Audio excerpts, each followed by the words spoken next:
गेल्या अनेक वर्षापासून प्रलंबित असलेला कोल्हापूर महानगरपालिकेत रोजंदारी कर्मचाऱ्यांना सेवेत कायम करण्याचा प्रश्न राज्य नियोजन मंडळाचे कार्यकारी अध्यक्ष आमदार राजेश क्षीरसागर यांच्या पाठपुराव्यातून तत्कालीन मुख्यमंत्री आणि विद्यमान उपमुख्यमंत्री एकनाथ शिंदे यांनी मिटवला।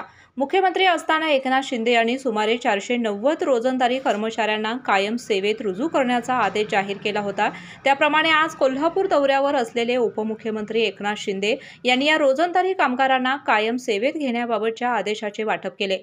करवीर निवासिनी श्री अंबाबाई देवीच्या दर्शनानंतर या सर्व कर्मचाऱ्यांनी एकनाथ शिंदे यांची भेट घेऊन कामगारांचा अनेक वर्ष प्रलंबित प्रश्न मार्गी लावला।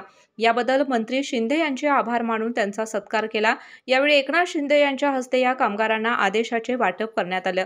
यावेळी जिल्ह्याचे पालकमंत्री प्रकाश आबिटकर, महापालिका आयुक्त के मंजुलक्ष्मी, राज्य नियोजन मंडळाचे कार्यकारी अध्यक्ष आमदार राजेश क्षीरसागर, माजी नगरसेवक राहुल चव्हाण, दुर्गेश लिंगरस, बाबा पार्टे यांच्यासह कर्मचारी मोठ्या संख्येने उपस्थित होते। डॉक्टरांनी ॲडमिट होण्याचा सल्ला दिलाय, पण स्पेशल रूम परवडत नाही। मग टेन्शन घेऊ नका।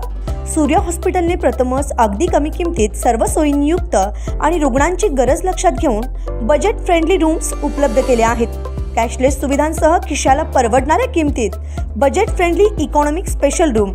पत्ता कोंडावळ चौक, लक्ष्मीपुरी, कोल्हापूर। संपर्क 9822 63 54 69।